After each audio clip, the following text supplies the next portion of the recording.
안녕하세요. 성공 취업의 시작, 투데이 잡스 이승입니다. 이교욱입니다. 네, 최악의 취업난을 겪고 있는 대한민국 구직자들을 위한 취업 설명서. 어디서도 그 누구도 알려주지 않는 취업의 궁금증을 시원하게 해소해주는 취업 시장의 동반자 투데이 잡스가 수요일입니다. 어김없이 인사드리게 됐습니다. 네, 꿈을 위한 취업 전략 가이드 투데이 잡스 오늘 1부에서는요. 취업 기간이 길어지면 몸도 마음도 힘들고 고민도 늘어날 수밖에 없는데요. 취업하기 전에도 취업 후에도 계속되는 고민들 혼자 머리 싸매고 끙끙 앓고 있는 분들을 위한 고민 해소소 잡다방이 준비되어 있습니다.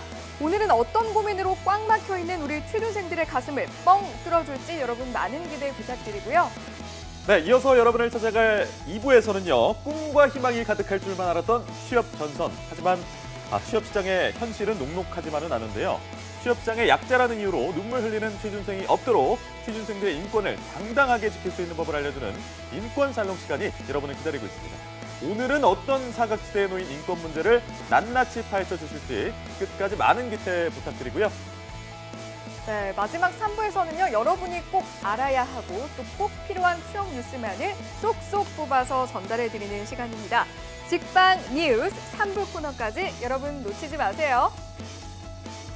대한민국 취준생들을 위한 취향 저격 투데이 잡. 잠시 후에 뵙겠습니다.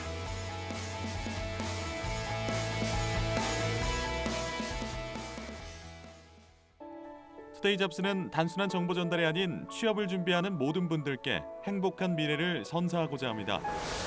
발빠르게 전달해드리는 취업 뉴스, 해결하지 못하는 취업 고민 해소, 중장년을 위한 채용 및 창업 정보, 취준생이라면 모두 꿈꾸는 대기업 공채, 차가운 취업길에 따뜻한 동반자가 되어드리겠습니다. 당신이 사원증을 받는 그날까지 생방송 투데이 잡스.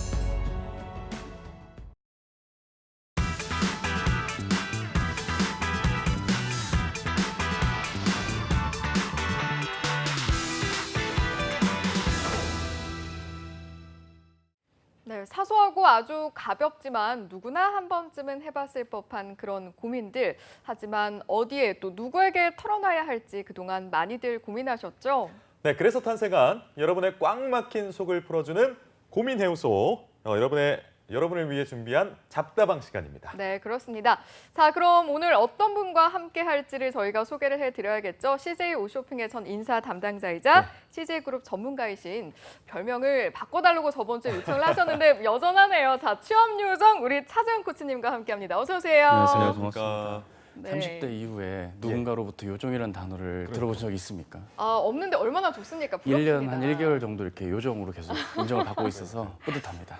자꾸 이제 뵈니까 진짜 요정처럼 생기신 것 같기도 하고 뭐 그런 생각도 드는데 정말 웃겼습니다. 네. 아무래도 취업의 최전선에서 학생들하고 함께 공부하고 계시니까 평소 제자들의 고민 상담도 많이 해주실 것 같아요. 이제 대학들 기말고사 끝이 났고 또 상반기 채용도 어느 정도 종료가 된 상황인데 다가오는 하반기 공채 그리고 수시 채용을 대비하는 필요한 조언 말씀해 주신다면요. 사실 질문 자체는 굉장히 광의적입니다. 예. 구직자분들도 같은 느낌이거든요. 네. 결론부터는 그 본인의 약점이 뭔지를 잘 인정하고 접근하는 것이 좋습니다. 예를 들어서 이제 대기업들의 뭐 NCS 필기라던가 일반 기업의 적성에 대한 검사에서 좀 점수가 결과가 안 좋은 분들은 상대적으로 그거에 대한 공부를 지금부터 좀 병행을 하셔야겠죠. 네. 뭐 독학도 좋고요, 뭐 스터디도 좋고, 뭐 강의도 좋습니다. 네. 혹은 반면에 이제 면접에 대한 약점이 좀 있는 분들은 아무래도 면접 경험을 좀 쌓아야 되니까 조금 작은 단위의 업체들이라도 한번 본인께서 소신껏 지원을 해보시고 한 달에 한두 차례라도 면접을 가면 참 좋을 텐데 그것조차 쉽지 않다고요. 자소서를 못 쓴 거예요. 그럼 이제 자소서 준비를 또 이렇게 하셔야 되겠죠. 따라서 좀 종합적인 대비가 필요하지만 자신의 약점에 맞는 그리고 좀 실전적인 도전이 이루어져야 된다는 말씀을 드리고요. 네. 잔소리같이 들으시면 안 되고 이건 결국 그냥 고민만 하면 안 되고 도전을 해야 된다는 것을 의미하기도 합니다. 혼자 그냥 방에 앉아서 혹은 책상에 앉아서 고민만 하다가 9월이 오면 안 되잖아요. 그죠? 그러니까 조금이라도 시도하시는 노력들이 필요한 시기입니다. 촌철살인 멘트 들어봤습니다. 네, 자, 감사합니다. 이거 이제 전체적인 조언이었고요. 이제 우리 취준생분들 하나하나의 사연 보내서 좀 더 자세한 피드백을 받으실 수 있게 되는데요. 자, 그러면 사연은 어떻게 좀 신청을 할 수 있는지 우리 교욱 씨가 좀 안내를 해주셔야겠네요. 제가 소개를 해드리겠습니다. 잡다방 코너는요. 한국직업방송 투데이 잡스와 네이버 카페 취업대학교에서 함께합니다. 매주마다 상담 멘토와 함께 여러분의 다양한 취업 고민과 사소한 궁금증까지도 아낌없이 속 시원하게 해결해드릴 예정이니까요. 누구에게도 쉽사리 털어놓지 못하는 고민이 있다면 주저없이 취업대학교에 오셔서 신청해 주시기 바랍니다. 또 신청해 주신 분들에 한해서 방송 말미에 한 분을 추첨해서요. 작은 선물 드리니까요. 끝까지 함께 해주시기를 바라겠습니다. 네, 여러분 많은 참여 부탁드리겠습니다. 자, 그렇다면 우리가 오늘 만나게 될 사연은 어떤 사연인지 궁금해지는데 먼저 사연 선정 기준부터 한번 여쭤볼까요? 사실 오늘 이제 사연을 올려주신 분들은 최소한의 스펙에 대한 고민이 어느 정도 해결이 될 만큼 본인의 자격들은 갖추어 놓으신 분들이 많습니다. 하지만 네. 그 외의 고민들까지 같이 하시면서 또 다른 스펙을 쌓아야 되는 건 아닐까 하는 고민이 있는 분부터 상황에 따른 취업에 대한 어려움이 있는 분들까지 좀 폭넓게 준비를 좀 해봤습니다. 네, 알겠습니다. 그러면 그렇게 준비된 오늘 첫 번째 고민 한번 만나보겠습니다. 네. 아이디가 SLSLSLSLSKSK님입니다. 예, 아이디가 굉장히 긴데 또 귀에 콕 박히는 사연 읽겠습니다. 지방 4년제 대학교 졸업하셨고 물류학과를 전공하셨네요. 학점은 4.0, 굉장히 높습니다. 토익은 710점, 토스는 레벨 5를 보유하고 계시고 자격증이 굉장히 많습니다. 물류관리사, 유통관리사 2급, 무역영어 1급, 무역관리사 2급, 네, 그리고 한국사 2급, 네. 운전면허 1종, 그리고 중식조리 자격증이 또 있으시고 컴활 2급, ITQ 엑셀 자격증이 와, 있습니다. 많네요.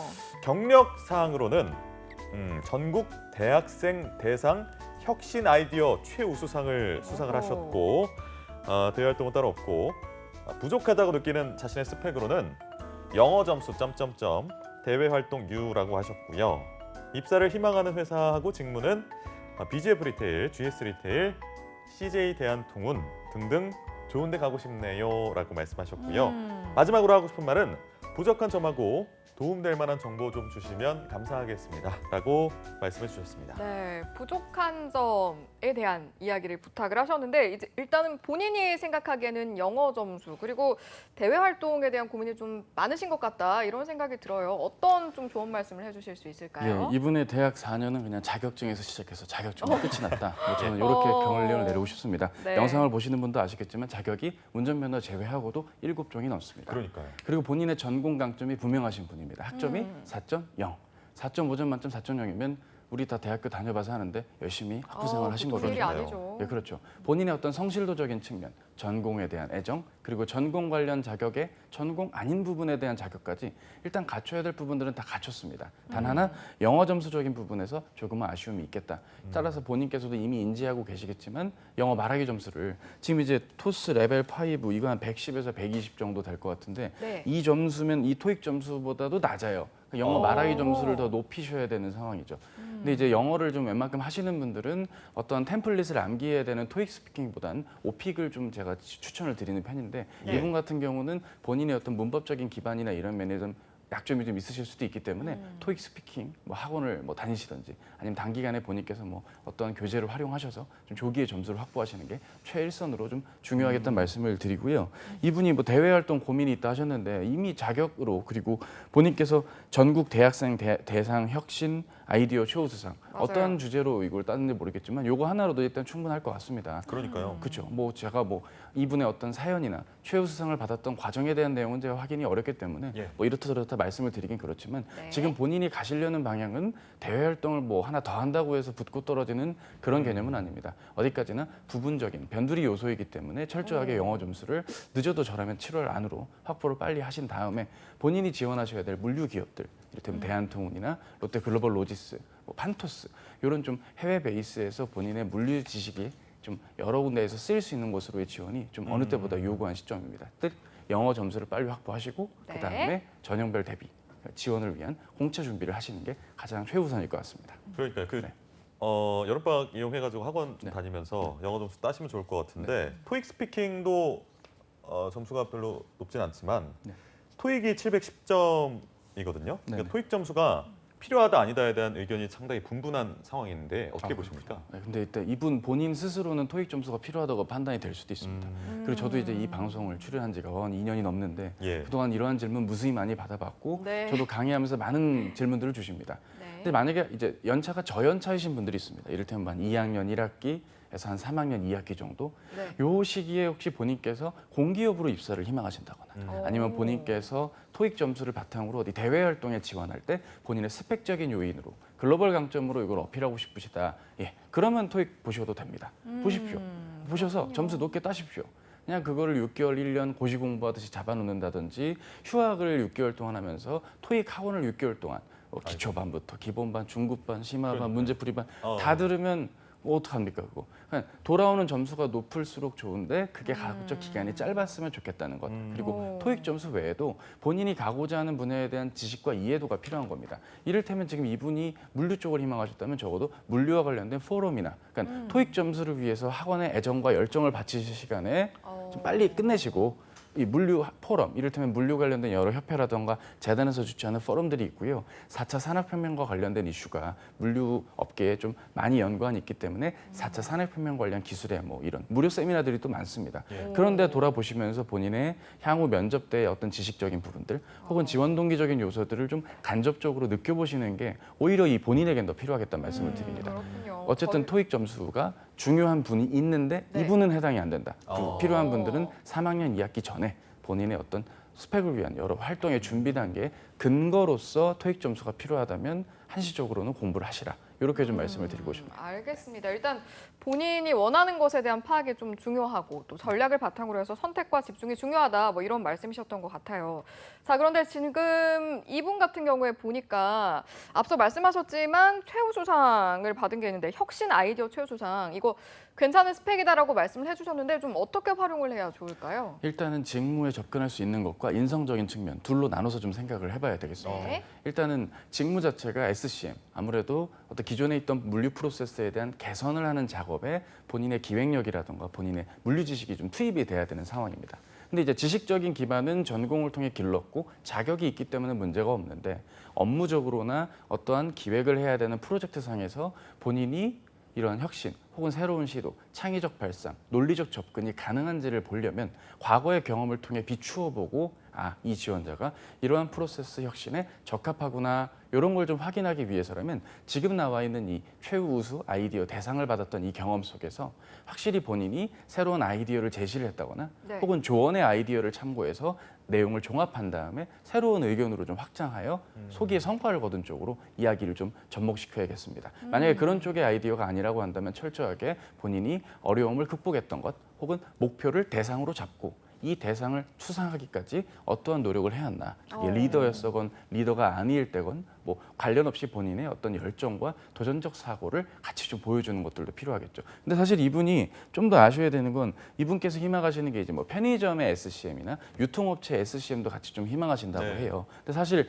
이분이 지금 뭐 대외 활동에서 우수상 받았던 걸 이런 거를 일일이 나열하는 그 시간에 왜 하필 물류 관련된 전공자를 유통업체에서 뽑혀야 되고 왜 뽑아야 되는지를 좀 알아야 된다는 것도 또한 중요합니다. 그러니까 이분이 이를테면 유통 관련된 베이스의 지식이 있는데 본인 전공이 물류학도니 네. 유통업체에서의 물류 일을 해야 된다. 이런 좀 지원 동기적인 요소가 좀 일정 부분 갖춰지는 데에 대한 고민을 더 하셔야 되기 때문에 네. 정리하자면 이 수상 받았던 것 자체가 직무와 개인적인 요소, 특성의 어떤 기질과 맞닿아 있는지를 살펴볼 것과 이런 수상한 거 외에도 본인이 지원하고자 하는 업계에 대한 이해를 바탕으로 왜 하필 물류학도가 유통업, 특히 편의점 CVS 업계에서 왜 일을 해야 되는지 이것도 좀 이해를 하셔야겠습니다. 그러니까 전공과 수상 경력 그리고 직무가 좀 연관성 있게 좀 연결이 되면 좋다는 말씀하신 것 같은데 그 사연자분이 마지막으로 이런 말씀하셨어요.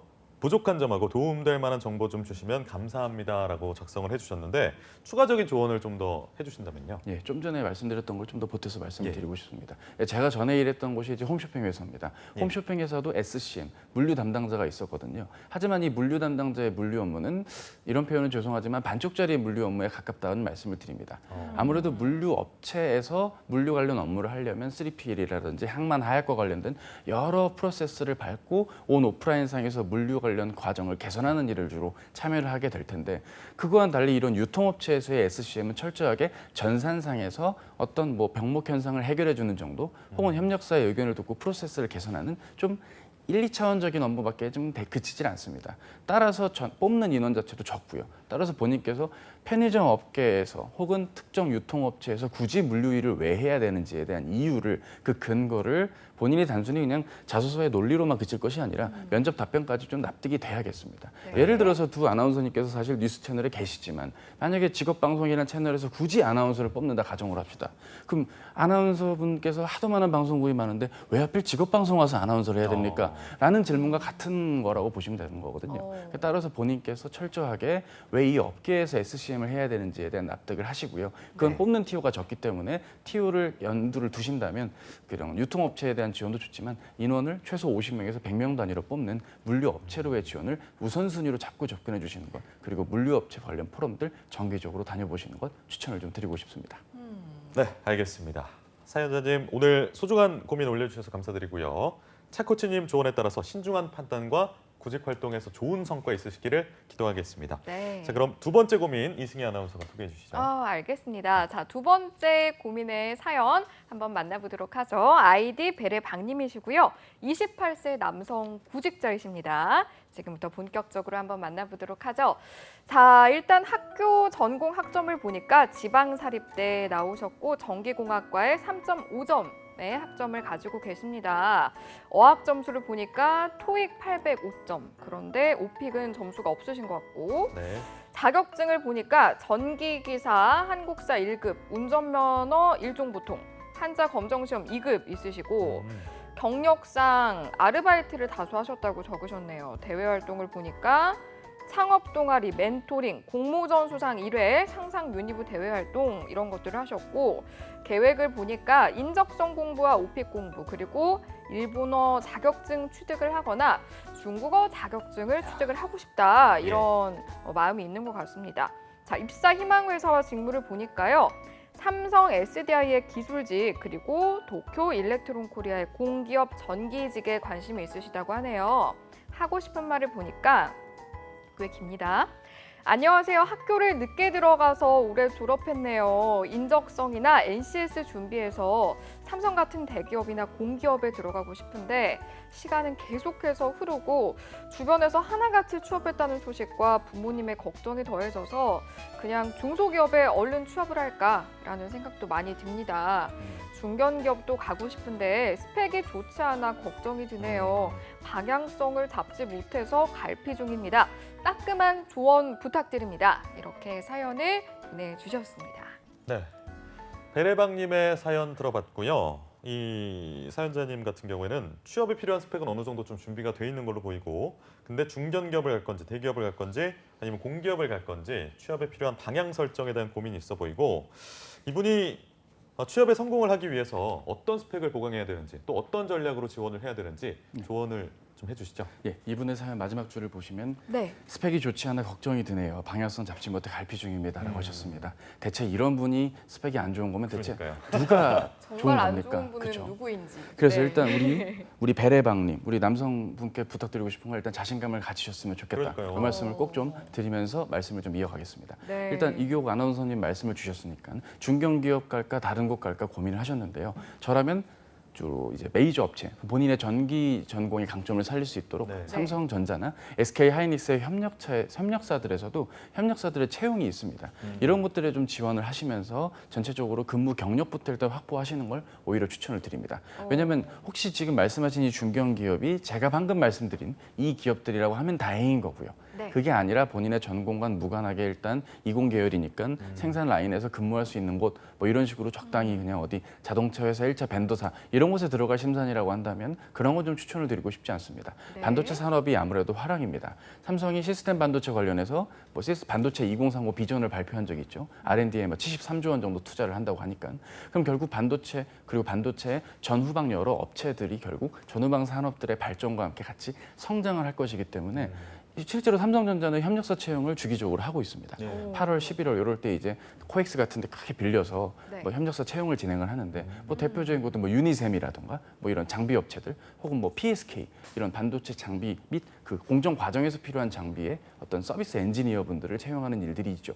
거기에는 전기공학도들이 필요하거든요. 네. 따라서 이런 여러 가지 것들을 고려했을 때 본인께서 그냥 무분별한 중견기업으로 혹은 중소기업으로 눈을 무분별하게 낮추시기보단 전체적으로 본인 전공의 강점을 산업의 어떤 성장과 함께 좀 편승을 해서 본인이 조금이라도 근무 경력을 확보하시면서 네. 결국 근무 경력 좀 부족한 거 외에는 사실 없거든요. 그래서 사기업 쪽은 이렇게 고민하시면 좋겠다는 말씀을 드리고요. 네. 공기업 쪽도 좀 고민을 하실 수도 있을 것 같아요. 대표적인 게 이제 전기 전공자들이 전기공학도들이 많이 지원하는 곳이 이제 한전과 한전의 계열사들일 겁니다. 네. 네. 근데 이제 한전 같은 경우는 이제 자격적인 면에서 봤을 때 영어 점수가 일정 부분 토익 점수가 한 850점만 넘으면 일정 부분 문제가 없거든요. 지금 이 사연 보내주신 분이 사연이 이제 805점입니다. 네.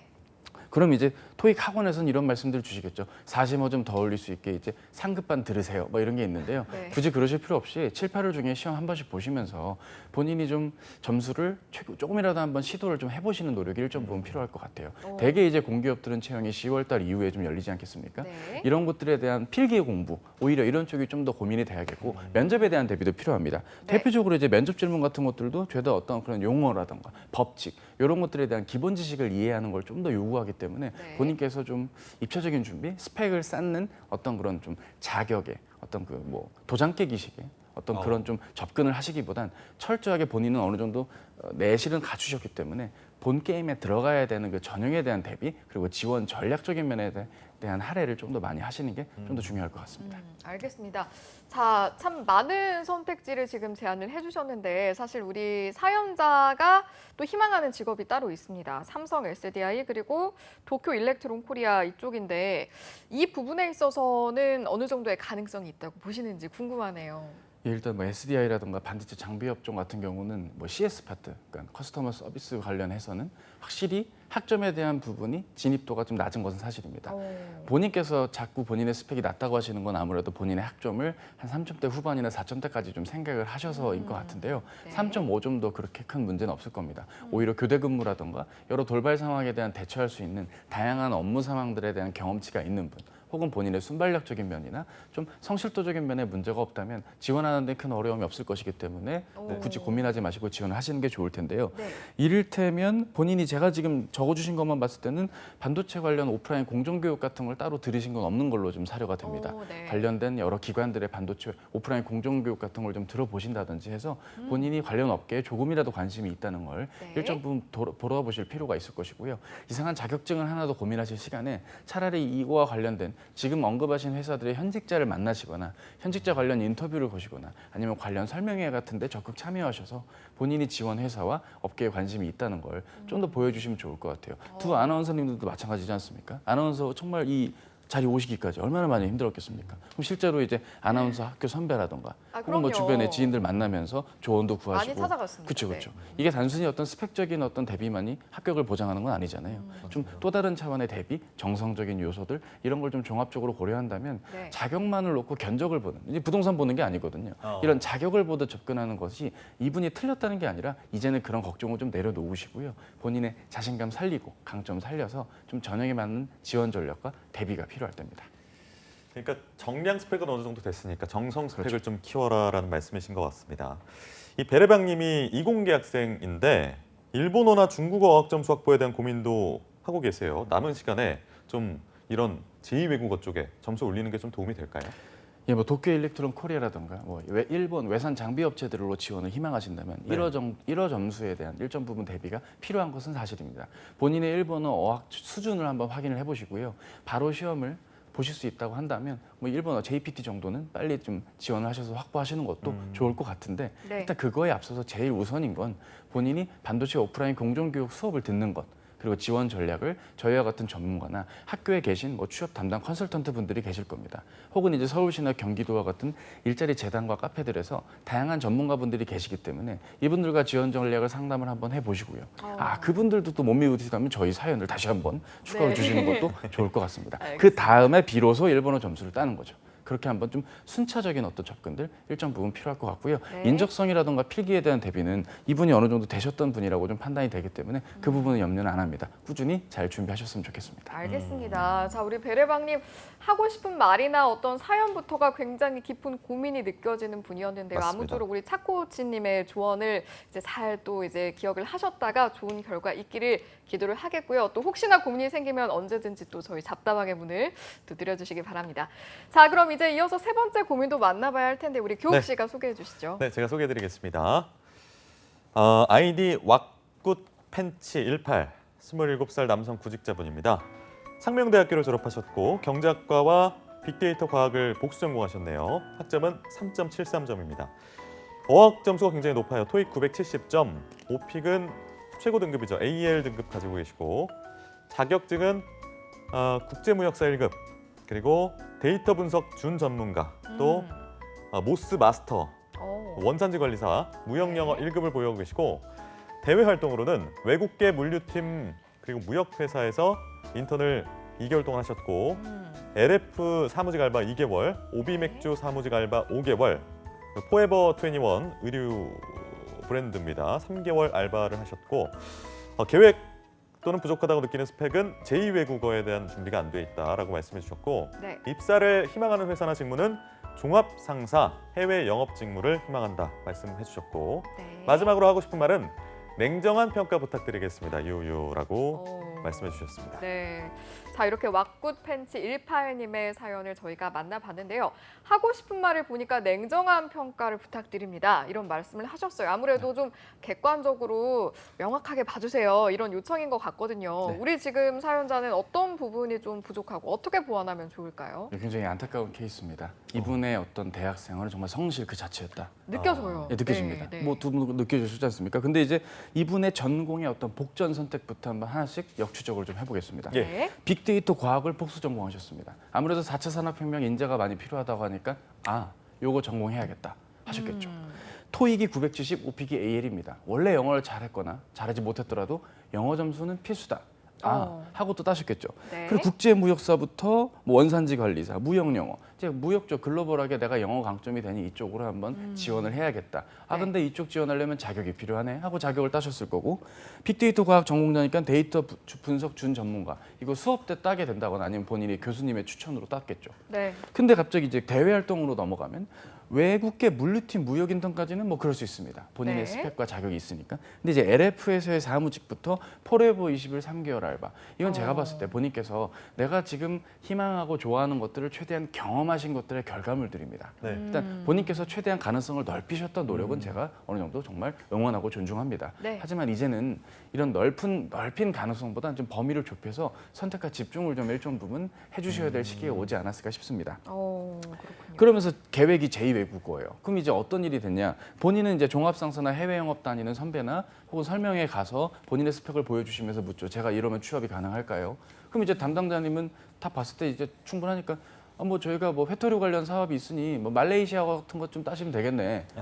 말레이시아. 네, 알겠습니다. 하면서 이제 제2외국어로 혹시 그렇게 접근을 하시는 거라면 그것만은 좀 아니지 않나라고 좀 말씀을 드리고 싶습니다. 정리하자면 그동안 정말 열심히 사셨기 때문에 넓혀놓은 가능성에 선택과 집중을 하셔야 됩니다. 저라면 해외 영업이라던가 종합상사도 사실 일정 부분 스펙을 보는 기업들이 상당수입니다. 네. 본인이 아무리 학점이 높고 전공을 폭넓게 했다 해도 오히려 좀 집중이 안 되는 효과가 있기 때문에 네. 경제학도로의 강점을 더 극대화했던 쪽이 차라리 나았을 거죠. 따라서 종합상사보다는 일반 기업 제외 해외 영업으로 지원을 하시고 본인의 어학 강점을 살리되 제2외국어는 가급적 안 하시는 걸 좀 추천을 드리고 싶습니다. 이렇게 뭐 스펙도 출중하고 또 알바도 여러 군데서 많이 하신 거 보니까 정말 성실 그 자체로 대학생을 하신 것 같은데 희망 기업들이 아까도 말씀하셨지만 네. 종합상사 기업의 해외 영업직이거든요. 네. 이곳들에 입사를 좀 하려면 네. 구체적으로 좀 어떤 것들이 좀 필요할까요? 정량이든 정성이든. 지금으로서는 이분은 정량적으로는 근무 경력을 확보하는 수밖에 없습니다. 그리고 뭐 이미 자격을 다 갖췄습니다. 근데 이제 본인이 좀 이렇게 좀 마이너하게 판단된다고 하는 건 단 두 가지겠죠. 일단 본인의 어떤 학력적인 고민이 있을 수도 있고요. 또 하나는 전공이 경제학의 빅데이터 과학이니까 뭔가 종합무역 쪽이랑은 좀 안 맞는 거 아닐까라는 어떤 본인 스스로만 남들 그렇게 생각 안 하는데 본인 혼자만 본인을 낮추고 걱정하시는 겁니다. 절대 그렇게 걱정을 좀 하지 않으셨으면 좋겠다는 말씀을 좀 드리고 싶고요. 네. 더 냉정하게 보자면 본인께서 정말 원하시는 게 뭔지를 좀 범위를 좁혀야 됩니다. 이를테면 전공적으로 봤을 때를 고려했을 땐 사실 금융권까지의 지원, 일반 시중은행의 지원도 가능하지만 그런 걸 원치 않았기 때문에 이러한 상황들이 벌어졌을 것이고요. 결국 뭐 신세계 인터내셔널과 같이 패션 업체에서 뭐 해외 영업을 좀 지원을 하신다고 하지. 좀 본인이 좀 그동안 넓혀왔던 여러 가능성들의 범위를 좀 좁혀서 좀 격자 무늬로 좀 제대로 된 지원을 하실 때 유의미한 결과가 있겠죠. 두 번째 고민되는 건 걱정되는 건 지금 인적성에 대한 고민이 하나도 좀 나와 있지가 않습니다. 본인께서 이 부분을 아직 간과하셨다거나 아니면 뭐 자격이 되면 다행일 텐데 그런 부분에 대한 대비가 아직 안 돼 있을 수도 있으니 모의고사 문제집 같은 걸 3회분만 좀 풀어보셨으면 좋겠어요. 시간을 일정 부분 재시고 본인의 특히 수리적 감각이나 추리 관련된 부분에 문제풀이가 약점일 수도 있거든요. 네. 강점이면 다행이고요. 따라서 문제집을 사서 좀 풀어보시고 본인의 적성 스킬이 어느 정도인지를 좀 확인하시면서 지원 전략과 적성 풀이의 능력 이 두 가지를 가늠한 지원 전략이 또 필요할 때입니다. 네, 알겠습니다. 자, 이제 우리 이렇게 왁구 팬츠 18님의 사연까지 만나봤는데요. 세 번째 사연을 끝으로 일부 코너는 마무리 좀 해야 할 것 같습니다. 오늘 도움을 주신 차재원 코치님과도 여기서 인사를 하도록 하겠습니다. 오늘 말씀 고맙습니다. 맞습니다. 네, 잡다방 시간 이렇게 함께 해봤는데요. 여러분 취업 준비하면서 힘든 일 또 지친 일이 있다면 언제든 주저하지 마시고 저희 잡다방의 문을 뚝뚝 두드려주시기 바랍니다. 네, 투데이 잡스 1부는 여기서 가름을 하고요. 잠시 후 2부에서는요. 꿈과 희망이 가득한 취업 전선에서 갖은 부조리와 비인권적인 대우로 서글픈 취준생들과 직장인들을 위한 인권 살롱 시간이 준비되어 있으니까요. 야근 약사에게 취업은 투데이 잡스. 잠시 후에 돌아올게요.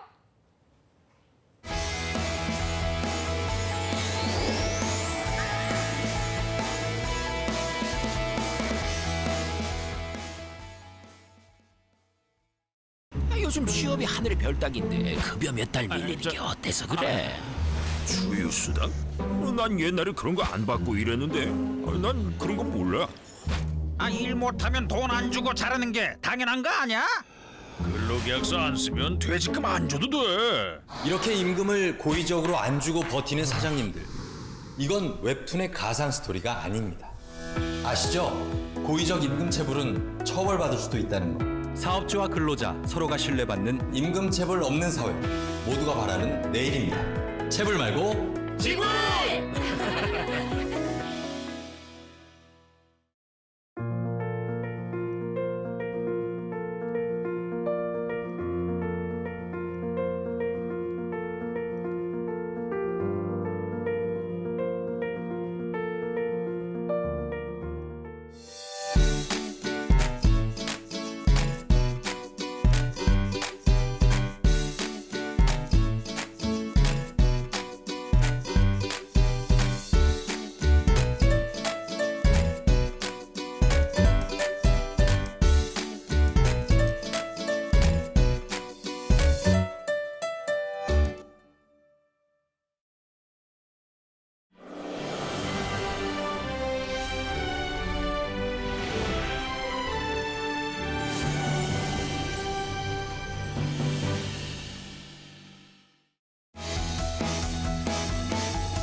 네, 성공 취업의 시작 투데이 잡스 2부의 문을 활짝 열었습니다. 네, 2부에서는요. 심각한 청년 실업이 계속되면서 취준생들의 속앓이도 날로 심해져만 가고 있는데요.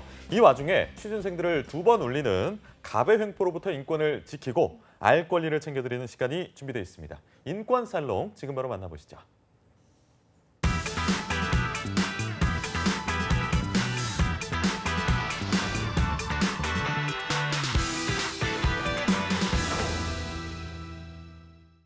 네, 꽁꽁 얼어붙은 취업 한파 속에서 의조차 되지 못한 채 갑의 횡포를 이겨내야 하는 사람들이 있죠. 바로 성공 취업을 향해 달려가는 열심히 노력하는 예비일 구직자들인데요. 하지만 이들을 위한 법은 존재하지 않는 게 현실입니다. 네, 구직 과정을 거치면서 부당하다는 사실을 알면서도 감히 따지기엔 힘이 없는 예비의린 구직자들을 위해서요. 채용 문화를 바꾸기 위한 첫걸음으로 준비했습니다. 인권 살롱 시간입니다. 네, 그렇습니다. 자, 그렇다면 오늘 2부 순서 함께할 분들을 저희가 소개를 해드려야겠죠. 트러스트원 취업 컨설팅의 송진원 노무사님 그리고 노무법인 명문의 이진화 노무사님과 함께합니다. 어서 오세요. 안녕하세요. 네. 청년 문제가 이렇게 계속이 되면서 취준생들의 속앓이가 좀 있습니다. 오늘은 모든 취준생들의 성공 취업에 그린라이트를 빵 키기 위해서 인권살롱 주제부터 살펴봐야겠죠. 진원 쌤, 오늘 네. 주제는 어떤 건가요?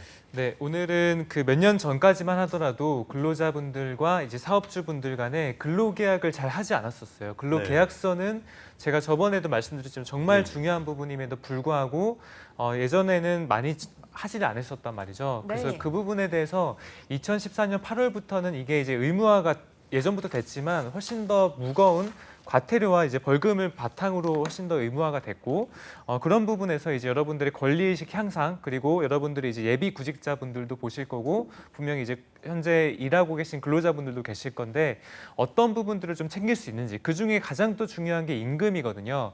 그 임금 관련해서 가장 큰 이슈 중에 하나가 지금 포괄임금제라는 거예요. 네. 이 포괄임금제는 내가 아무리 열심히 하고 주말에 출근하더라도 퉁쳐진 금액, 소위 퉁쳐진 금액만 받게끔 하는 거거든요. 그러니까 이래도 연장수당, 야간수당 못 받을 수도 있는 거예요. 네. 그런 이제 그 제도에 대해서 이게 조금 알아보고자 합니다. 그렇군요. 우리가 돈을 빌린다라거나 뭐 집을 산다라거나 그럴 때는 계약서를 당연히 쓰게 되는데 맞습니다. 사실 일에 있어서는 좀 이런 계약이 제대로 이루어지지 않는 경우가 좀 빈번한 것 같고 거기에 대한 중요성을 지난주에 한번 짚어봤는데 이렇게 근로계약 구직자들에게 참 중요한데 이 의미에 대해서 한번 다시 짚어보면 좋을 것 같습니다. 한 말씀 해주시죠. 네, 근로계약의 법적 의미에 대해서 저희가 한번 살펴볼 필요가 있는 것 같아요. 네. 근로계약은 근로자는 노동력을 제공을 하고 사업주는 임금을 제공하는 것을 목적으로 하는 유상 쌍무계약이에요. 서로 간에 이제 금전이 오고 가고 서로 간에 이제 책임이 있다라는 얘기죠. 네. 이게 근로계약을 크게 이제 두 가지로 구분을 할 수가 있거든요. 첫 번째 같은 경우에는 이제 계약 전에는 사실 동등한 지위예요.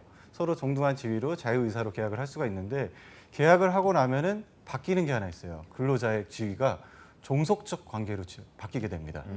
이제 사업주가 이제 이런저런 지시들을 하겠죠. 근로자가 느낄 때는 나 좀 이거 부당한 것 같은데 혹은 아니면 이거는 우리 회사가 가기에 옳은 방향은 아닌 것 같은데 이렇게 느끼더라도 사업주의 지시에 대해서 종속적으로 따라야 된다라는 말입니다. 네. 그렇기 때문에 근로자들은 이제 계약을 체결할 때 조금 더 신중하게 하고 체결하고 나서는 이런 부분들이 변화가 있다.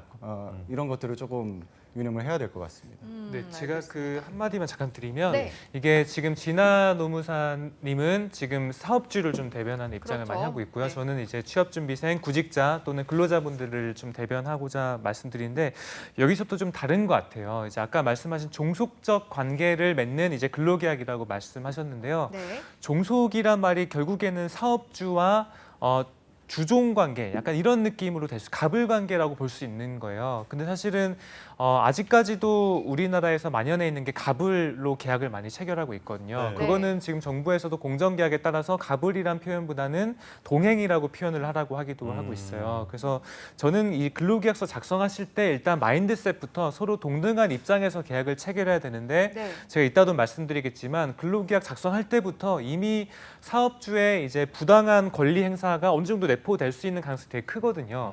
부당한 지시가 또 될 수도 있고요. 네. 그래서 저는 이 종속적 관계가 과연 동행의 입장이어야 되는데 예. 지금 많은 부분들에서 어쨌든 사업주분들도 물론 고생하는 사업주가 많지만 아직까지는 조금 그 종속적인 관계에 너무 얽매여 있어서 갑으로 지금 인식이 되는 부분이 있지 않나라는 부분을 좀 짚고 넘어가고 싶습니다.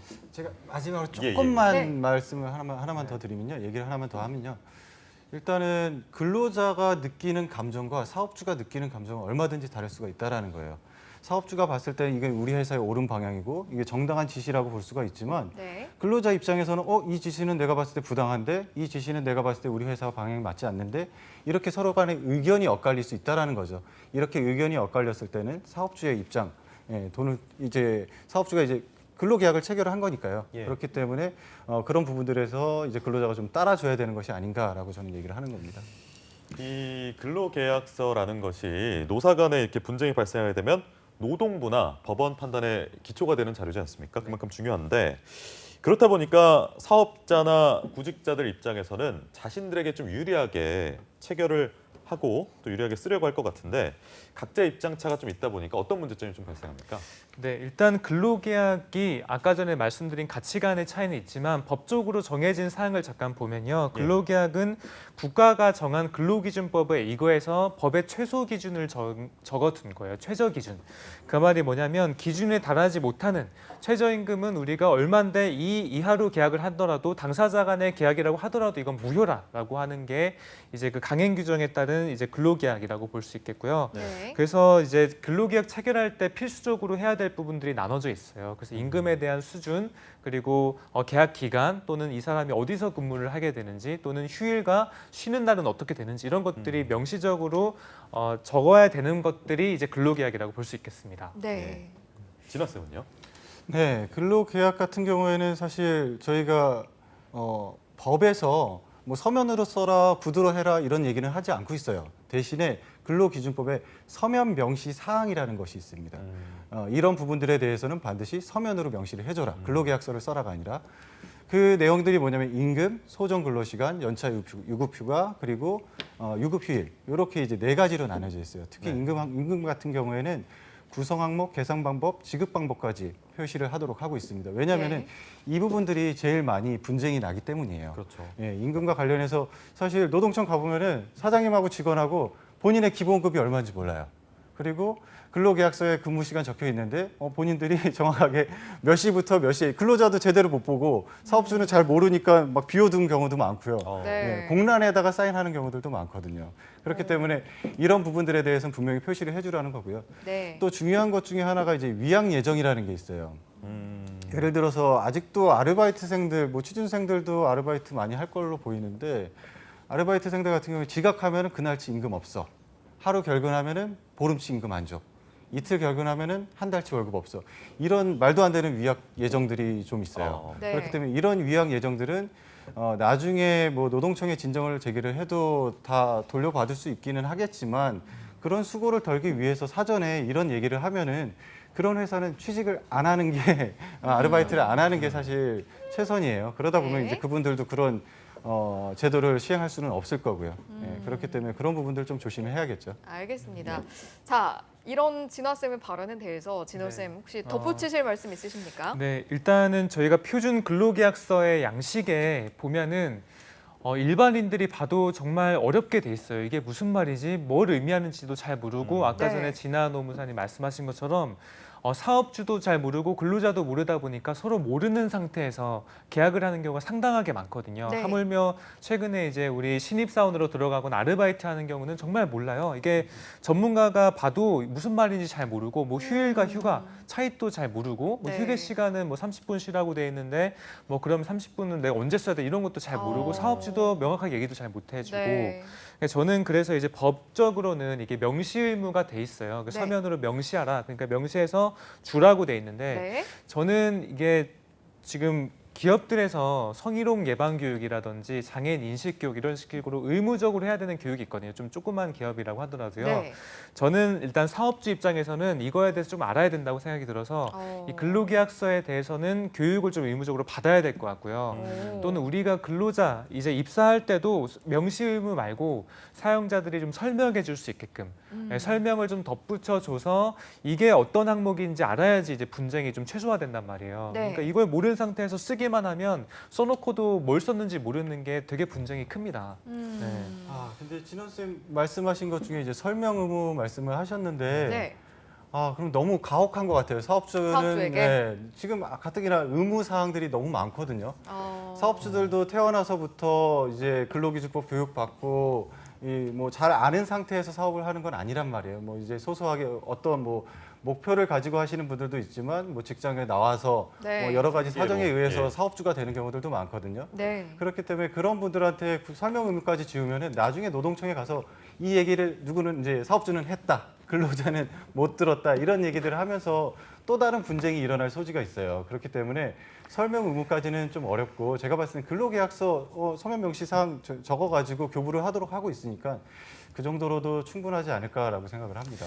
근데 지금 제가 이제 설명 의무가 왜 필요하다고 하냐면 기존의 이제 근로계약에 넘어서 요즘에는 정부에서 각종 지원금도 진짜 많고요. 네. 사업주도 모르는 다만 사업주와 근로자에게 모두 다 도움되는 제도들이 참 많이 있어요. 이런 거를 설명을 안 해주고 사업주가 숙지하지 못하면 둘 다 손해가 될 가능성이 되게 크고요. 특히나 이제 중소기업에 예를 들어서 청년 내일 채용 공제라는 게 있습니다. 그래서 네. 만약 연봉이 2,300 정도 된다고 하더라도 이 청년 내일 채용 공채를 잘 활용하면 평균 연봉이 이제 연 기준으로 3천만 원 넘어갈 수도 있는 제도예요. 근데 예. 이런 거를 모른단 말이에요. 네. 예, 근로자가 알아도 우리 회사는 그런 거 적용되는지 모르겠는데 하면 그냥 넘어가 버리는 거예요. 그래서 저는 설명 의무는 정말 이제 취업이 어렵다 보니까 정말 각종 제도들이 난무하고 있어요. 물론 도움되는 게 되게 많고요. 그런 것들은 좀 알려줘야 되지 않나. 뭐 퇴직금도 퇴직한 다음에 주는 게 원칙인데 그거를 모르니까 퇴직금을 내가 중간에 계속 넣어줬다. 그러니까 퇴직금 없다 이런 것들이 결국에는 서로 간에 합의가 안 돼서 명시적으로는 퇴직금에 대한 얘기가 없더라도 서면으로 설명까지는 해줘야 되는데 그게 부족하니까 분쟁이 많이 있어서 네. 저는 좀 해줘야 되지 않나 생각이 드는 겁니다. 설명에 대한 의무를 어느 정도 부과해야 된다라는 말씀해 주셨고 아까 진아 쌤이 사업주 입장에 대해서 잠깐 얘기를 해주셨는데 네. 사업주 입장에서 좀 분쟁에 휘말리거나 또 좀 의도하지 않았던 피해를 보거나 이런 것들을 좀 피할 수 있는 방법이 어떤 게 있을까요? 사실 피할 수 있는 방법 중에 제일 좋은 방법은 관심을 갖는 거라고 생각을 해요. 사장님들 같은 경우에 이제 사업주들 같은 경우에 이제 매출액을 올리는 데 있어서는 굉장한 관심을 갖거든요. 자다가도 이제 벌떡 일어날 정도로 네. 매출액을 올리는 데 있어서는 진짜 지대한 관심을 가지세요. 주말도 필요 없어요. 근데 이 노동법 얘기만 나오면은 왠지 졸음이 오고 피곤하고 이거 우리 직원들은 이런 거 없어도 돼요라고 얘기하시는 분들 되게 많아요. 그런데 사실 직원들이 사실 최근에는 노동법에 대해서 더 많이 알고 왜냐하면 본인의 근로계약 관계에 관련된 부분들이니까 사업주는 모르는 경우가 더 많습니다. 그래서 근로자가 오히려 역으로 사장님한테 대표자한테 이거 좀 알아보고 오세요. 이거 한번 어디 가서 한번 물어보고 오세요. 이런 경우들도 굉장히 많고요. 그렇기 때문에 관심을 가져야 되는 게 이제 첫 번째고요. 네. 두 번째 같은 경우에는 상호간의 한 얘기에 대해서 반드시 서면화해둘 필요가 있다라는 거죠. 당사자 간에 어떤 약정이 있었다라고 하면은 서면화를 해두면은 분쟁이 발생될 이유는 없어요. 그렇죠. 잘잘못만 따지면 되는 거예요. 네. 누군가가 잘했다 잘못했다 딱 나오니까 서면화해두는 것이 두 번째 방법이라고 생각을 합니다. 네. 네. 어쨌든 이렇게 서면화를 시키고 근로계약서를 잘 작성하는 게 중요하고 양쪽 모두에게 이제 이롭게 되는 게 가장 좋은 것 같은데 그렇다면 이제 그런 근로 조건들 어떤 내용들이 들어가야 하는가 이런 이야기도 저희가 좀 해봐야 할 것 같아서요. 이 내용은 진원 쌤께 먼저 여쭤볼게요. 네, 일단은 크게 4가지는 필수적으로 꼭 챙기셔야 됩니다. 네. 근로계약서 상에는 임금이 내가 얼마 받는지, 임금의 구성 항목, 계산 방법, 지급 방법, 계좌로 이체를 받을 것인지 뭐 어떤 식으로 받을 것인지 꼭 네. 들어가야 되고요. 그래서 근로자분들, 이 방송을 보는 근로자분들과 사업자분들 또는 예비 구직자분들은 내가 받는 임금이 어떻게 계산되는지를 꼭 여쭤보셔야 돼요. 그래서 첫 번째. 두 번째는 내가 근로 시간이 언젠가. 8시간 근무인가 9시간 근무인가 명확하게 좀 보셔야 되고요. 네. 근로시간 중에서 그럼 내가 휴일이 언젠가 내가 언제 쉴 수 있는지 그게 유급 휴일인가 뭐 무급 휴일인가 이런 것도 좀 고민을 해보셔야 되고 보통은 이제 그 다음에는 휴가인데요. 중소기업 같은 경우는 휴가를 따로 부여하지 않고 이제 국경일에 쉬는 거 원래 국경일은 죄송해요. 그 공휴일 같은 경우는 정부가 쉬는 날이거든요. 공무원들이 쉬는 날인데 그런 이제 공무원들이 쉬는 날에 가름해서 휴가를 쓰게끔 하는 경우도 있어요. 네. 그래서 그런 것이 우리 회사는 어디 포함되는지를 좀 보시면 좋고요. 마지막으로는 이제 계약직 분들 또는 프리랜서, 죄송해요. 파트타임 근로자 또는 일용직, 계약직 분들 같은 경우에는 근로계약 기간이 명확하게 정해져 있겠죠. 네. 정규직은 계약 기간이 없습니다. 정규직이 계약 기간 정해져 있으면 의심하셔야 돼요. 이건 난 비정규직이다 생각을 하셔야 됩니다. 그래서 정규직은 계약 기간이 없고 네. 다만 아르바이트, 비정규직, 계약직 같은 경우는 내가 계약 기간이 언젠지, 그다음 근무하는 장소와 담당 직무가 무엇인지 명확하게 보시면 좋을 것 같고요. 뭐 파트타임 같은 경우에는 근로 일별의 근로 시간이 언젠지 명확하게 좀 기재가 되어 있어야 됩니다. 그렇군요. 네, 이렇게 좀 서면 명시의 의무가 있는데 네. 그 중에서도 좀 가장 중요한 게 돈이지 않습니까? 임금에 대한 조항일 텐데 임금 조항은 어떤 식으로 명시가 돼야 되는지 진행 좀 말씀해 주시죠. 임금 조항 같은 경우에는 근로계약서 근로기준법을 보면은 시행령에 임금의 구성 항목, 계상 방법, 지급 방법 요거 세 가지를 반드시 명시를 하도록 하고 있어요. 네. 저희가 이제 흔히 얘기하는 구성 항목은 기본급, 연장수당, 뭐 야간 휴일 근로수당 그리고 뭐 식대라든지 이런 수당들이 어떤 식으로 들어가 있는지를 얘기를 하는 거고요. 계산 방법 같은 경우에는 이제 각각의 금액들이 얼마 들어가 있는지 이 금액들은 어떤 기준에 의해서 산정이 된 것인지 이런 것들을 표시를 하도록 하고 있는 거죠. 네. 근데 이제 이런 부분들에 있어서 조금 이제 사업주들의 편의 그리고 사업주들은 이제 저희가 좀 그런 얘기를 해요. 근로자의 그 통상의 생활을 좀 보장을 해주는 차원에서 네. 연장, 야간, 휴일 근로수당을 좀 포함을 시키는 경우들이 있어요. 이런 것들을 저희가 이제 포괄임금제라고 합니다. 포괄임금제 같은 경우에는 사전에 이제 당사자 간에 이제 어떤 약정을 통해서 이제 근로기준법상 발생되는 이제 할증임금들, 수당들을 포함을 해서 이제 지급을 하는 건데요. 요즘에 요것 때문에 조금 얘기가 많아요. 이제 뭐 이 포괄임금제를 폐지를 해야 된다, 아니다, 이거는 꼭 필요한 제도이기 때문에 유지를 해야 된다 이런 얘기들이 많으니까 노동부에서 가이드라인을 만든다고 작년부터 얘기가 나오고 있는 실정이거든요. 네. 근데 아직까지는 뭐 가이드라인이 안 나오고 있는데. 그러다 보니까 오히려 더 가이드라인이 안 나오니까 더 얘기가 뜨거운 것 같아요. 이 있어야 된다, 이거 없어도 된다 이런 얘기들이 좀 뜨거운 상황입니다. 네. 이야기가 나온 김에요. 저희 포괄임금제에 대한 이야기를 같이 좀 나눠보면 좋을 것 같은데 그렇다면 포괄임금제를 인정할 수 있는 경우로 어떤 판례가 나왔던 경우가 분명히 있을 것 같아서요. 이 판례는 어떤 분이 소개해 주시면 좋을까요? 네, 제가 소개를 드리면 좋을 것 같고요. 네. 그 포괄임금제는 지금 여러분들 근로자분들 또는 예비 구직자분들한테 저는 불합리하다고 보고 있습니다. 네. 그 이유는 내가 연장 수당을 얼마나 연장 근로를 얼마나 했건 휴일에 뭐 토요일을 출근했건 간에 정해진 금액이 딱 있어요. 그만큼만 받는 거예요. 그러니까 일을 덜한 사람들은 오히려 좀 보너스처럼 느껴질 수 있지만 정말 열심히 회사를 위해서 몸바친 분들은 그 이상의 금액을 그냥 퉁쳐서 못 받는 이제 게 합리적이라고 하는 게 지금 대법원 입장이거든요. 네. 그 제가 그걸 이제 뭐 전부 다 허용한 건 아니지만 그래도 어느 경우에 해당이 되는지 말씀드려 볼게요. 그 대법원은 지금 포괄임금제를 인정할 수 있는 경우로 일단 감시 단속적 근로, 그러니까 경비원분들 보시면 휴식과 일이 명확하지가 않아요. 그러니까 제3자가 봤을 때 이분이 열심히 일하고 있다 또는 휴식하고 있다 아니면 그냥 조금 근로의 수준이 좀 낮다 이런 것들 명확하게 판단하기 어렵습니다. 그런 부분에 한해서 이제 포괄임금제를 허용하고 있는데요. 네. 그 말은즉슨 이 사람이 근로하고 있는지 아닌지가 불명확한 경우, 사무직도 그럴 수 있습니다. 그 경계가 뚜렷하지 않은 경우를 그렇죠, 말씀하시는 맞습니다. 거죠? 이 사람이 일을 했는지 안 했는지 파악이 어려울 경우요. 근데 사무직 같은 경우에 지금 적용이 돼서 문제거든요. 사무직 같은 경우는 지금 한 600대 대기업을 저희가 2017년에 조사한 바에 의하면 사무직 중에 그러니까 96% 정도가 포괄임금제에 해당이 돼 있어요. 네.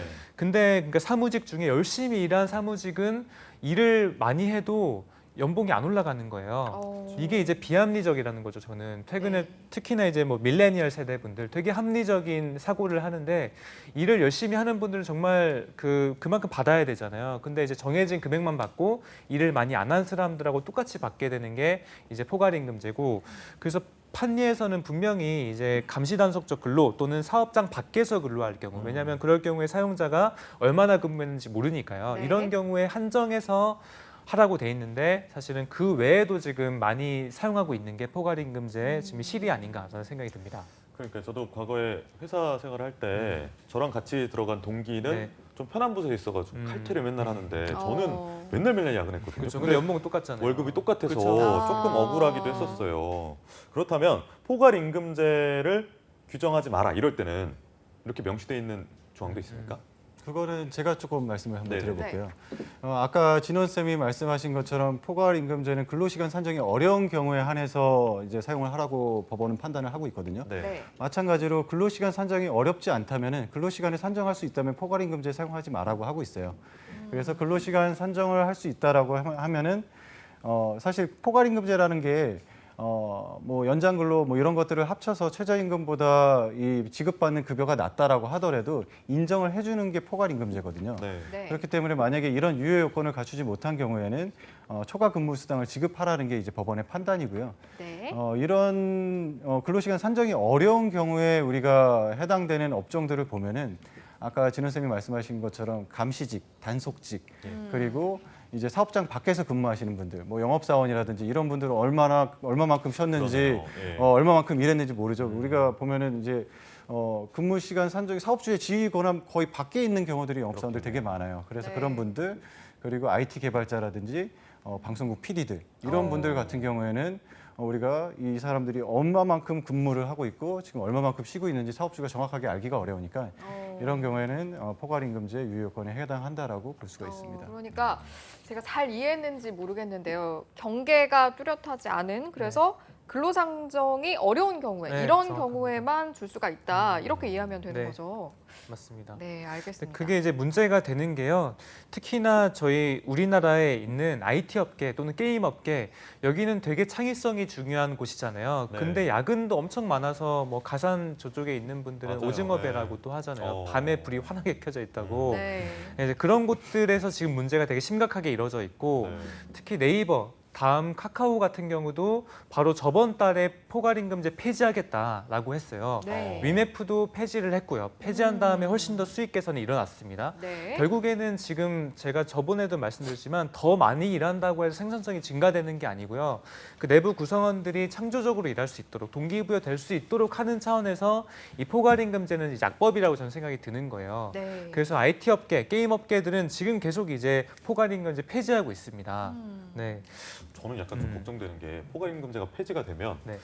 오히려 좀 더 많은 임금을 받으시기 위해서 좀 불필요한 야근을 한다거나 뭐 그런 경우는 주 52시간제랑 좀 상충돼서 걱정 안 해도 될 사안인 걸까요? 어떻게 보십니까? 네, 저는 네. 그거는 포괄임금제랑 다르게 네. 성과급 체계라든지 이 사람의 아. 평가로 해야 된다고 봐요. 그러니까 이 사람이 사무실에 앉아 있는데도 불구하고 퍼포먼스가 안 나온다. 이런 것들은 일은 더해서 수당은 나오는 건 나오는 거고요. 다만 경영자가 봤을 때 이 사람은 그만한 값어치를 못 한다라고 봤을 때 네. 네. 그건 이제 다른 수단들로 해야지. 결국에 그럴 수 있잖아요. 게임 업계라고 한다면 창의성이 제가 중요한데 네. 뭐 일을 한 만큼 정말 아이디어가 나오진 않을 수도 있는 거잖아요. 그다음 보통 R&D 같은 경우, 연구개발 같은 경우는 내가 하루 더 열심히 한다고 정말 R&D 연구개발이 활발하게 이루어지고 이러지 않거든요. 네. 정말 10년을 근무해도 정말 이 사람의 아이디어가 100년을 이어갈 수 있는 이제 포텐셜이 있는 게 연구개발 또는 창의적인 사고란 말이죠. 네. 그래서 뭐 단기간으로 파악하기 어렵지만 결국 사용자 입장에서는 52시간제가 돼서 PC오프제 되면은 이 사람이 얼마만큼 근무했는지는 산정이 돼요. 그러니까 사무직 같은 경우는 PC가 언제 켜졌는지 그리고 언제 꺼졌는지가 산정이 되니까 일한 만큼 줘야 된다는 게 저는 합리적인 노사관계라고 보는 거죠. 여기에서 제가 하나 좀 네. 반론을 제기하고 싶은 게 있는데요.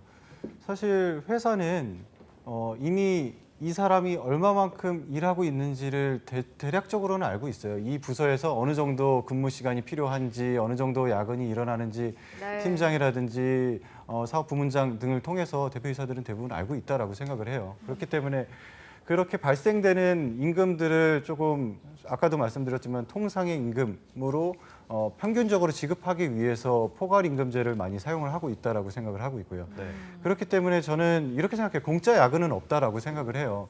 왜냐하면 기업은 총액 수준으로 관리를 하거든요. 회사에서 야근 수당이 많이 발생이 된다라고 하면은 내년도 임금 인상에 있어서 분명히 불이익이 있습니다. 예, 그렇기 때문에 그런 부분들과 관련해서 봤을 때는 우리가 네. 접근을 했을 때는 결국에는 생산성, 총액 수준 관리 이쪽으로 맞닿아 있다라고 볼 수가 있겠죠. 알겠습니다. 자, 저희가 이제 근로계약서 이야기를 하다가 포괄임금제 이야기까지 넘어왔는데요. 자, 포괄임금제를 잘 해결하기 위해서 앞으로 뭐 국가, 정부, 경영계, 노동계 어떻게 좀 같이 합의를 이루면 좋을지 간단하게 한마디씩 좀 듣고 마무리를 하도록 하겠습니다. 먼저 네. 진원 쌤. 일단은 지금 포괄임금제는 여러분들 생각하시는 것보다 훨씬 더 많은 이슈가 되고 있고요. 청와대 청원 게시판에도 계속 올라오고 있는 이슈예요. 아까 전에 이제 말씀하신 똑같이 근무했음에도 불구하고 나는 사무직이라는 것만으로도 밤새고 근무한 거에 대한 보상을 못 받고 있다. 그러니까요. 네, 예. 그게 회사 입장에서 봤을 때는 동기부여 저하, 거기에 따른 생산성 저하까지 결국에는 비용은 조금 덜 나갈 수 있겠죠. 하지만 장기적으로 봤을 때는 건전한 노사관계에 저는 피해를 많이 끼친다고 생각이 듭니다. 그래서 국민청원 게시판에 계속 이제 올라오는 만큼 이것들이 이슈화가 되고 분명히 합리적인 노사관계가 되려면 정확한 산정, 특히 뭐 최근에 빅데이터라든지 얼마나 많은 이제 근로의 관계에 대한 합리성이 증가되는 도구들이 참 많아요. 그래서 그런 것들 활용한다면 충분히 산정 가능하다고 볼 수 있겠습니다. 네, 알겠습니다. 저 같은 경우에는 근로시간 산정 사무직 어렵다고 생각을 해요. 기본적으로 사무직들 같은 경우에는 업무 끝나고 나서 이제 곧 갈 여행에 대해서 검색을 하다가 퇴근을 하는 경우도 많고요. 네. 본인은 6시에 퇴근했지만 친구가 7시 반에 끝나는 이유로 조금 더 사무실에 앉아 있다가 퇴근을 해서 친구를 만나러 가는 경우들도 많고요. 그렇기 때문에 그런 경우들까지 사업주가 모두 임금을 지급해야 된다는 것은 너무 불합리하다고 생각을 하고 있어요. 그렇기 때문에 미국에서는 지금 뭐 화이트 칼라 이그젬션이라고 해가지고 생산성에 따른 이제 임금 수준 일부를 일정 수준 넘어가면은 그 사람들에 대해서는 근무 시간을 우리가 개의치 않는 이런 제도들도 네. 만들어졌다라고 해요. 그렇기 때문에 우리도 좀 더 생산성 측면으로 바라봐야 되는 것이 아닌가라고 생각을 합니다. 네, 알겠습니다. 오늘도 취준생들의 인권을 지키고 알 권리를 전해준 인권살롱 함께해 주신 트러스트원 취업 컨설팅의 송진원 노무사님 그리고 노무법인 명문의 이진아 노무사님 감사합니다. 고맙습니다.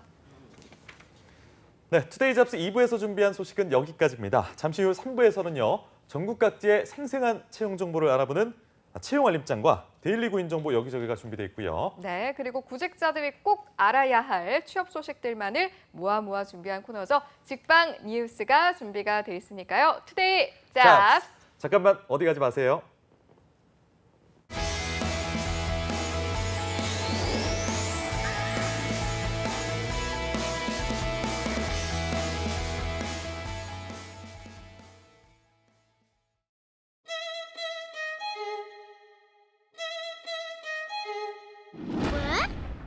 왜 그런 거죠? 동물, 식물, 축산물, 농산물의 국내 반입은 엄격히 제한됩니다. 입국 시 휴대하였다면 반드시 공항만 검역본부에 신고해야 합니다. 축산 관계자가 가축 전염병 발생 국가를 여행하는 경우 사전에 출입국 신고를 해야 하며 입국 후 5일간 가축 사육시설 출입을 금지합니다. 여러분이 청정 대한민국을 만드는 검역관입니다. 청정 대한민국 농림축산검역본부가 함께하겠습니다.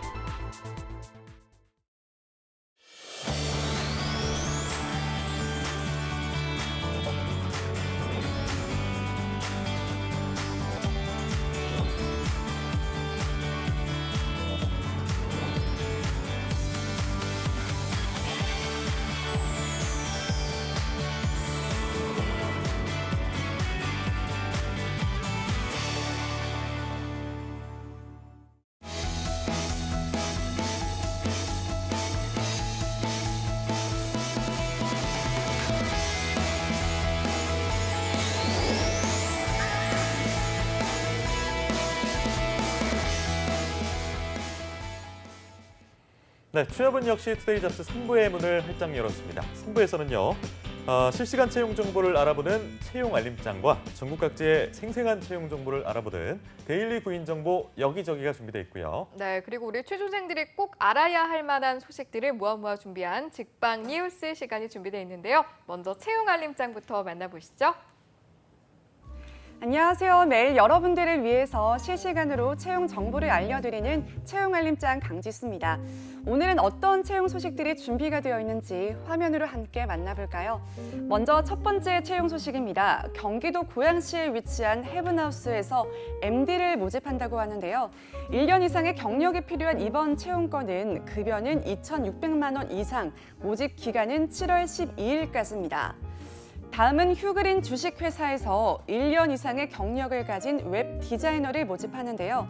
급여는 연 최대 3,400만 원, 모집 기간은 7월 12일까지입니다. 계속해서 세 번째 채용권은 코리아 화스너에서 건설자재 영업원을 모집합니다. 학력과 경력은 무관하며 급여는 연 3천만 원에서 3,200만 원, 모집 기간은 7월 12일까지라고 합니다. 네 번째 채용 소식은 반디에서 하역 적재 종사원을 모집하는데요. 급여는 연 최대 2,400만 원이며 학력과 경력은 무관합니다. 모집 기간은 7월 13일까지입니다. 마지막은 기술사 사무소 고려기술단에서 송배전 설비 기술자를 모집하는데요. 3년 이상의 경력자여야 하고요. 급여는 연 3천만 원, 모집 기간은 7월 13일까지라고 합니다. 네, 취준생분들의 많은 관심 부탁드리고요. 지원 자격 그리고 우대사항 확인하신 후에 지원해 보시길 바랍니다. 지금까지 채용알림장에서 채용 소식 전해드렸습니다.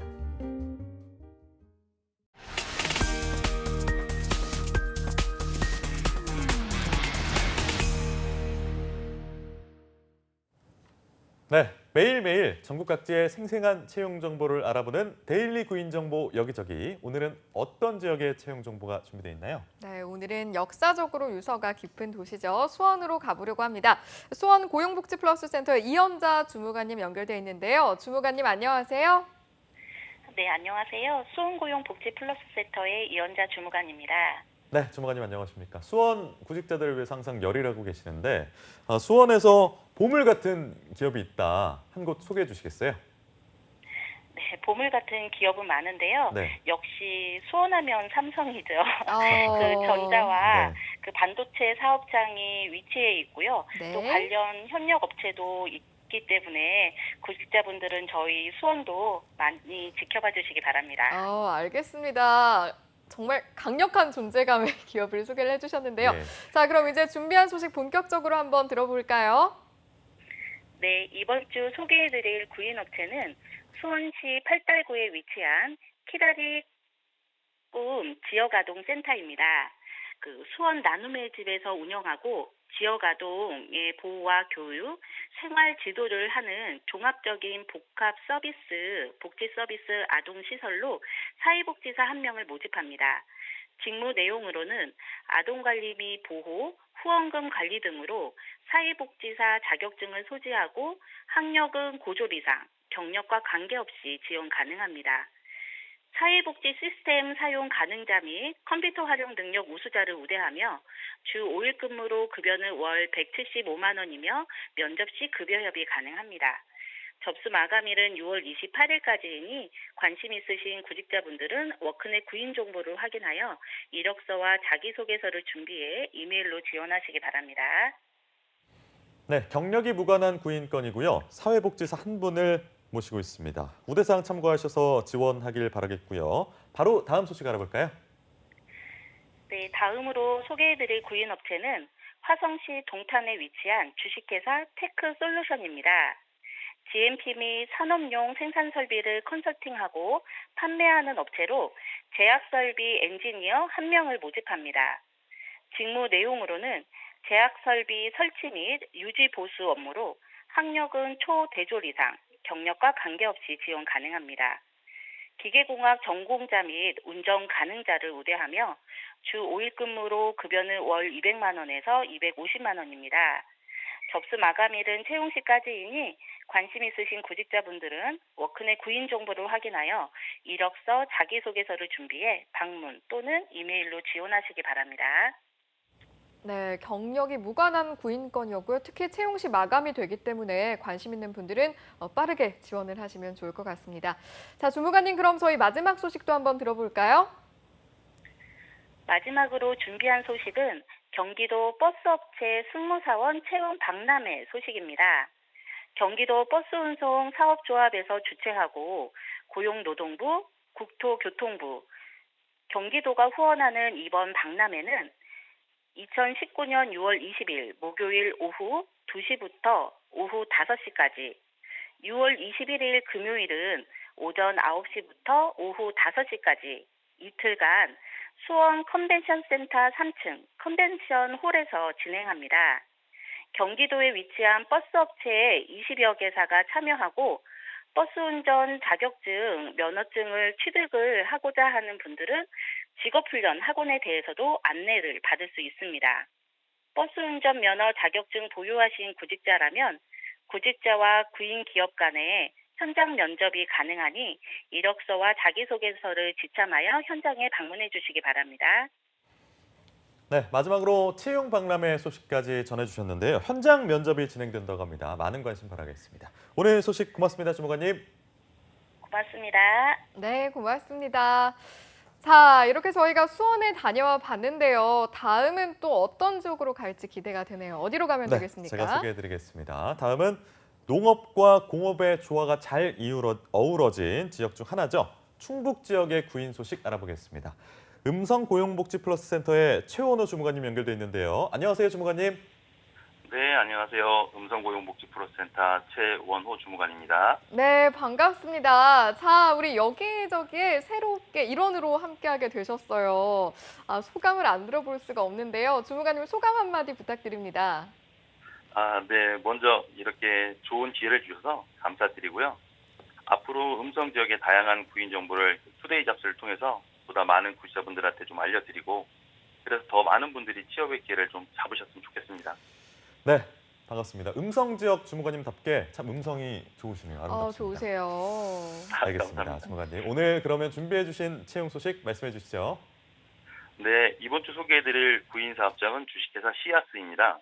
충북 음성군 삼성면에 소재한 식품 제조업체고요. 현재 생산직 사원 5명을 모집 중에 있습니다. 학력 경력 무관으로 냉동밥이나 드레싱 등 식품 관련 제품을 생산 포장하고 설비를 조작하는 등의 업무를 담당하게 될 예정입니다. 근무 형태는 주간 근무하고 연장 근무를 병행해야 하고요. 급여는 연봉 2,400에서 2,500만 원 수준입니다. 상여금 200%는 별도로 지급될 예정입니다.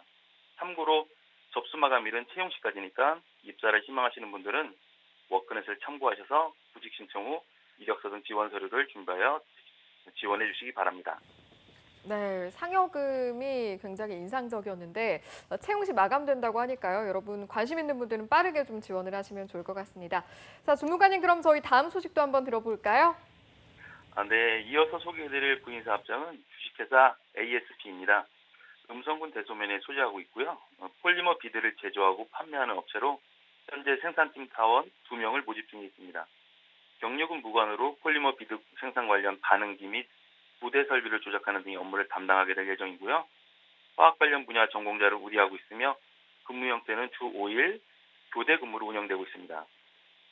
급여는 연봉 4,300만 원 수준이고요. 입사를 희망하시는 분들은 워크넷을 참조하셔서 구직 신청 후 이력서 등 지원 서류를 준비하시고요. 지원해 주시면 감사하겠습니다. 참고로 접수 마감일은 채용 시까지입니다. 네, 학력과 경력이 모두 무관한 구인건이고요. 생산팀 사원 총 2분을 모시고 있습니다. 구직자 여러분들의 많은 관심과 지원 바라겠습니다. 마지막 소식 말씀해 주시죠. 네, 마지막으로 구직자분들에게 도움이 될 만한 단기 취업 특강을 소개해드리고자 합니다. 6월 25일에는 금융감독원 충주지원에서 금융경제 지식을 주제로 7월 2일에는 국민연금관리공단에서 노후 준비와 국민연금을 주제로 오후 2시부터 4시까지 저희 음성고용복지플러스센터 5층 교육장에서 특강을 진행할 예정입니다. 참여하시고 싶은 분들은 워크넷을 통해서 신청하시거나 고용센터를 방문하셔서 접수하시면 되고요. 기타 프로그램 관련해서 자세한 사항은 음성고용복지플러스센터 전화 043-880-8610으로 문의해 주시면 감사하겠습니다. 네, 단기 취업 특강 소식까지 들어봤는데요. 관심 있으신 여러분들의 많은 참여, 응원 부탁드리겠습니다. 주무관님 오늘 소식 고맙습니다. 네, 고맙습니다. 네, 고맙습니다. 지금까지 데일리 구인 정보 여기저기 수원과 음성 소식 알아봤습니다.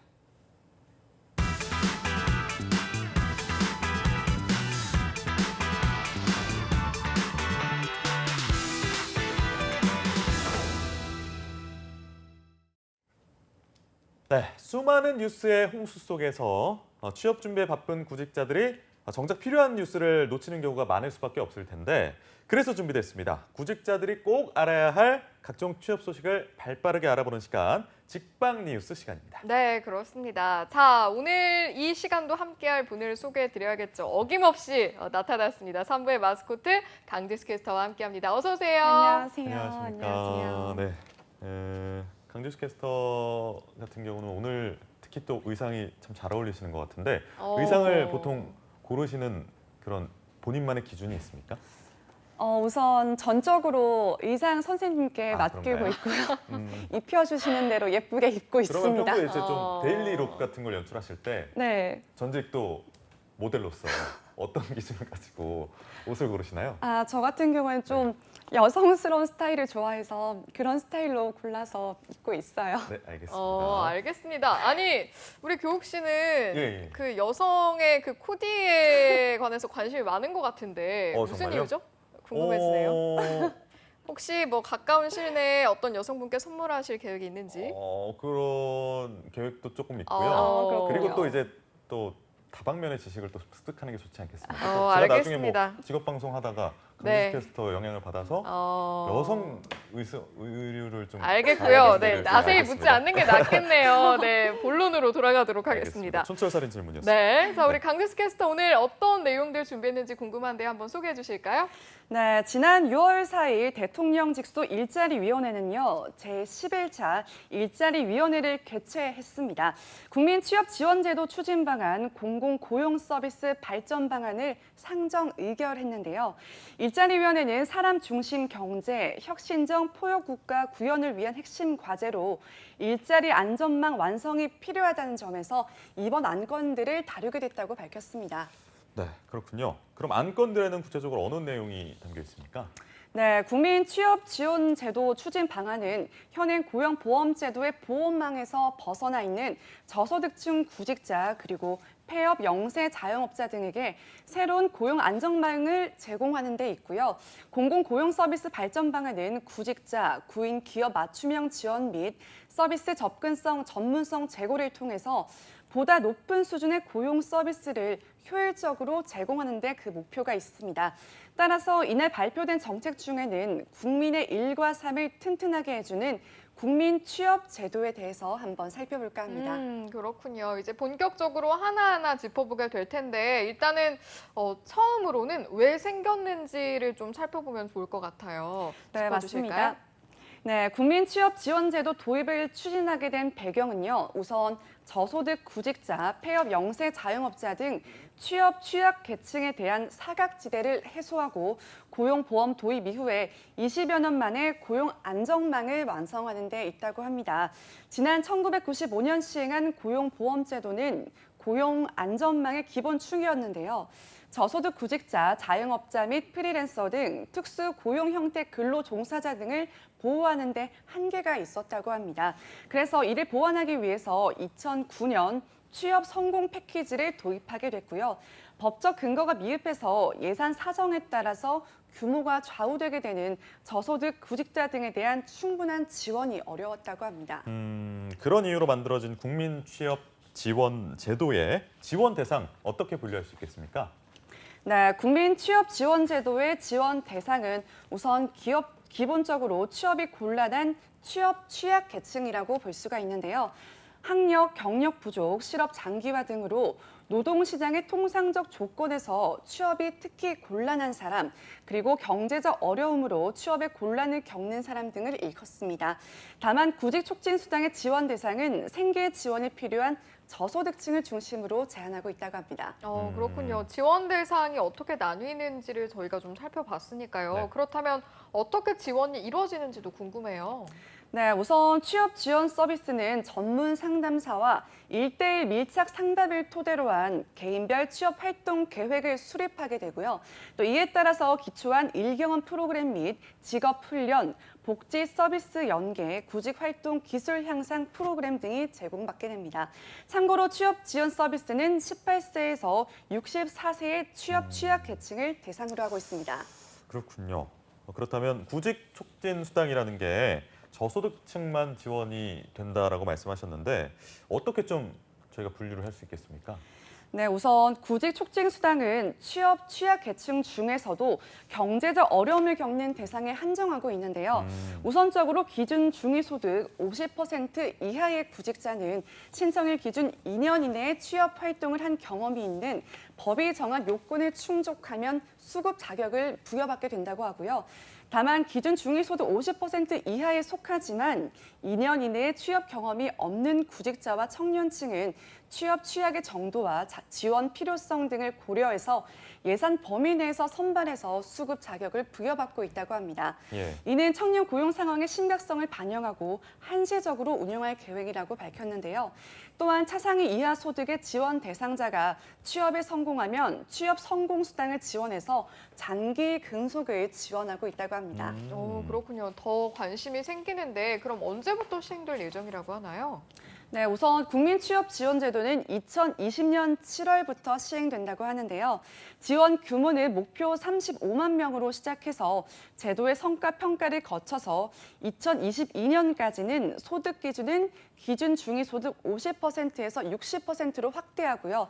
지원 규모도 60만 명까지 늘릴 계획이라고 밝혔습니다. 이렇게 시행이 될 텐데 그렇다면 2020년 7월 이후에는 지금까지 시행해왔던 취업 성공 패키지 어떻게 폐지가 되는 겁니까? 어떻게 되는 겁니까? 네, 우선 기존 사업이 취업 성공 패키지와 청년 구직 활동 지원금이 바로 국민취업지원제도로 통합된다고 보면 되는데요.